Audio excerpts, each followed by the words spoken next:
हमारी अगली खबर का शीर्षक है कुछ दिन तो गुजारिए काबुल में। भारत में मुसलमानों की स्थिति पर आंसू बहाने वाले कुछ लोग अब अफगानिस्तान में तालिबान के शासन का समर्थन कर रहे हैं, उसकी जीत पर तालियां बजा रहे हैं और तालिबानियों की तुलना भारत की आज़ादी की लड़ाई लड़ने वाले क्रांतिकारियों से कर रहे हैं। इनमें से कई लोगों का कहना है कि तालिबानियों ने बिना खून बहाए बहुत अहिंसक तरीके से ये सफलता हासिल की है। बहुत सारे लोग ये भी कह रहे हैं कि ये तालिबान अब पुराने वाला तालिबान नहीं है, तालिबान अब बदल चुका है।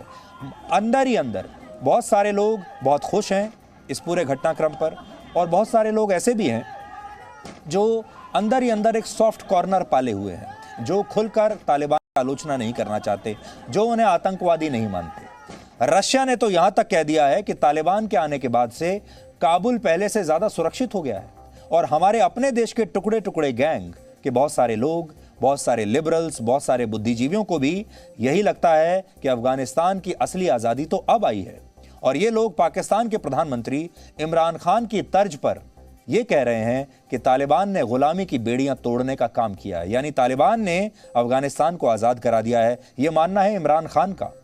ऐसे लोगों के लिए आज हम एक ऑफर लेकर आए हैं। ये लोग अगर चाहें तो कुछ दिन छुट्टियां मनाने के लिए अफगानिस्तान जा सकते हैं, और अगर चाहें तो काबुल में 5 रात और 6 दिन का एक स्पेशल पैकेज ले सकते हैं, जिसमें वीज़ा ऑन अराइवल मिले ना मिले, बुलेट ऑन अराइवल इन्हें ज़रूर मिलेगी।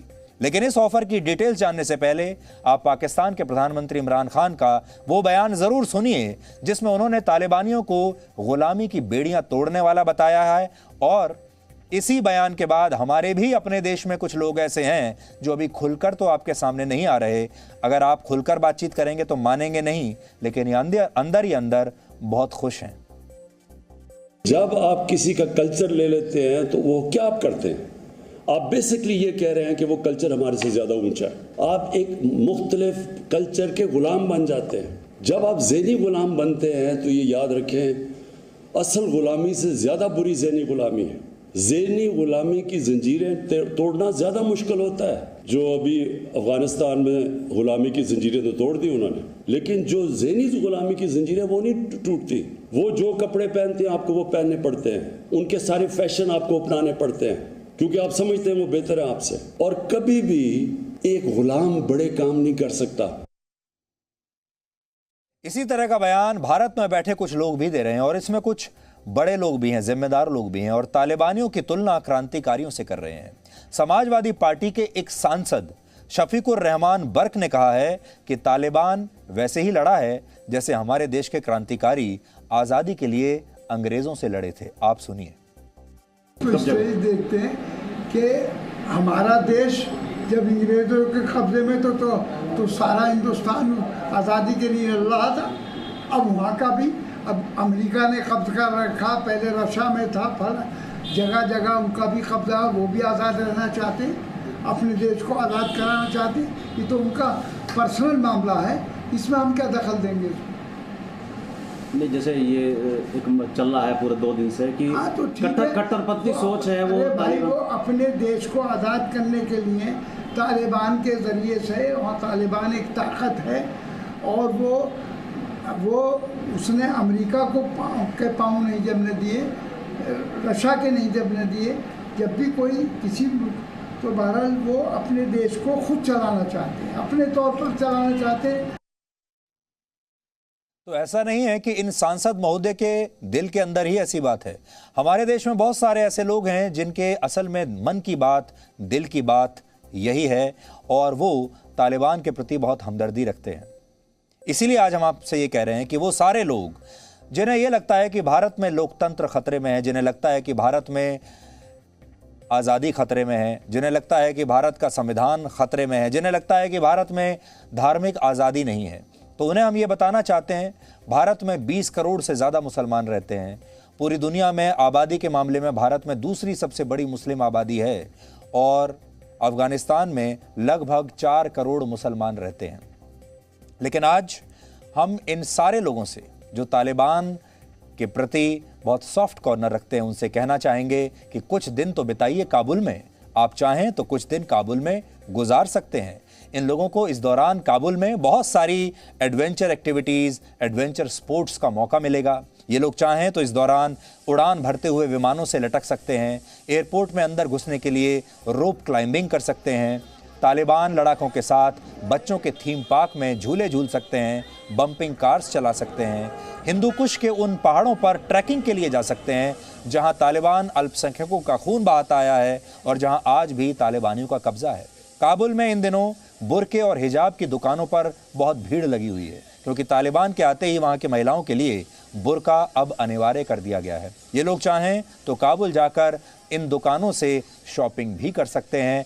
ये हम आज ऑफ़र देना चाहते हैं अपने देश के उन तमाम लोगों को जो अंदर ही अंदर तालिबान की जीत पर बहुत खुश हैं। वो चाहें तो अफ़गानिस्तान शिफ्ट कर सकते हैं और आज एक बहुत शानदार ऑफ़र हम उनको देना चाहते हैं। हम इन लोगों को ये बताना चाहते हैं, अब ध्यान से इस ऑफ़र को सुनिए। एक शानदार बंगला जिसमें स्विमिंग पूल भी है, 6-7 बेडरूम भी हैं, बाहर एक गार्डन भी है। ये बंगला आपको 50,000 रुपये में मिल सकता है। अब आप इसकी लोकेशन नोट कर लीजिए। इस बंगले की लोकेशन है उत्तरी काबुल। 50,000 रुपये में क्या आप इस बंगले को खरीदना चाहेंगे? और आज हमारा ये खुला ऑफर है इस हमारे देश के टुकड़े टुकड़े गैंग के लिए कि वो चाहें तो इस तरह के मकान लेकर आलीशान जिंदगी जीने के लिए, आज़ादी की जिंदगी जीने के लिए अफगानिस्तान शिफ्ट हो सकते हैं। उनके लिए एक बहुत शानदार मौका बहुत दिनों के बाद आया है। आपने देखा होगा बहुत सारे लोग कहते थे कि वो हमारे अपने ही देश में असुरक्षित महसूस करते हैं। उन सारे लोगों को अब एक नया ऑप्शन मिल गया है, अब वो अफगानिस्तान जा सकते हैं। वैसे हम आपको बता दें ये बात सिर्फ मजाक के लिए थी। ये मकान ना तो अफगानिस्तान में है और ना ही 50,000 में मिल रहा है, लेकिन अगर आप जाना चाहेंगे तो 50,000 नहीं, आपको 20,000 रुपये में भी बड़े बड़े बंगले वहां पर मिल जाएंगे, क्योंकि उन्हें लेने वाला इस समय कोई नहीं है। हमारे देश का टुकड़े टुकड़े गैंग अगर छुट्टियां मनाने काबुल जाएगा तो उन्हें वो बहुत अच्छा लगेगा, क्योंकि हो सकता है तालिबानी उन्हें एयरपोर्ट से सीधे काबुल के किसी अम्यूजमेंट पार्क ले जाएं, जहां तालिबान के लड़ाके उन्हें खुद घोड़ा गाड़ी पर झूलकर और बम्पिंग कार चलाकर कहेंगे कि आप हमें हमारी मेहमान नवाजी के लिए 5 स्टार रेटिंग जरूर दीजिएगा।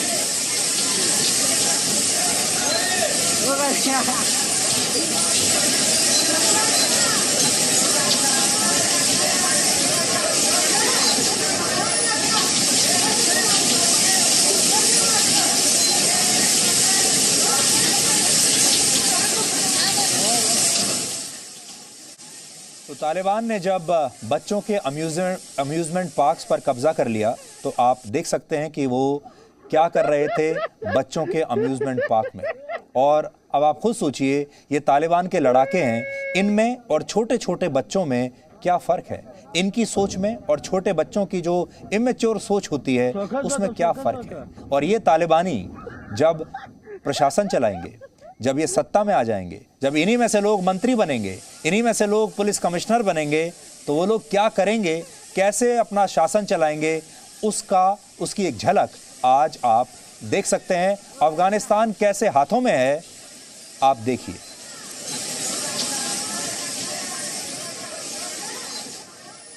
और जब हमारे देश के कुछ लोग अफगानिस्तान जाएंगे तो वो लोग चाहें तो तालिबान के नियंत्रण में आ चुके जिम में जाकर नफरत कैसे फैलाई जाए, खून कैसे बहाया जाए, ये सोचते हुए व्यायाम भी कर सकते हैं, क्योंकि अब वहाँ के जिम जो हैं उन पर भी तालिबान का कब्जा हो चुका है। और तालिबान के लड़ाके जिम में जाकर क्या कर रहे हैं उसकी झलक भी देखिए।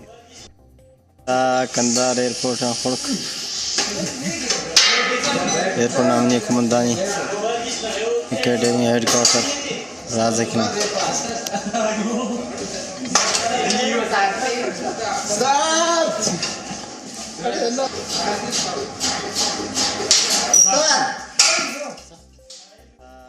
तो ये आपके लिए स्पेशल जिम का पैकेज हो गया, आपके मनोरंजन के लिए अम्यूजमेंट पार्क का आपका दौरा हो गया।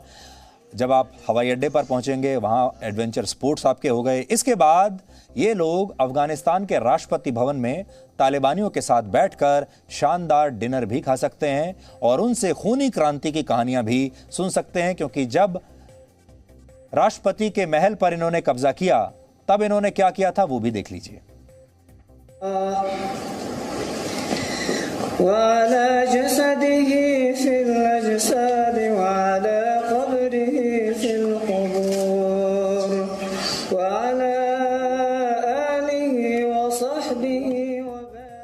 हमारे देश का टुकड़े टुकड़े गैंग वैसे भी लोकतंत्र और संसद पर विश्वास नहीं करता, इसलिए ये लोग अफगानिस्तान की संसद में भी जा सकते हैं। वहां पर भी आजकल तालिबान का ही कब्जा है। वो तस्वीरें भी आपकी स्क्रीन पर हैं। हमारे देश के तमाम लोग तालिबानियों द्वारा कब्जे में लिए गए हेलीकॉप्टर्स में बैठकर काबुल की सैर भी कर सकते हैं। हालांकि इस बात की गारंटी नहीं है कि तालिबानियों को ये हेलीकॉप्टर्स उड़ाने आते भी हैं या नहीं।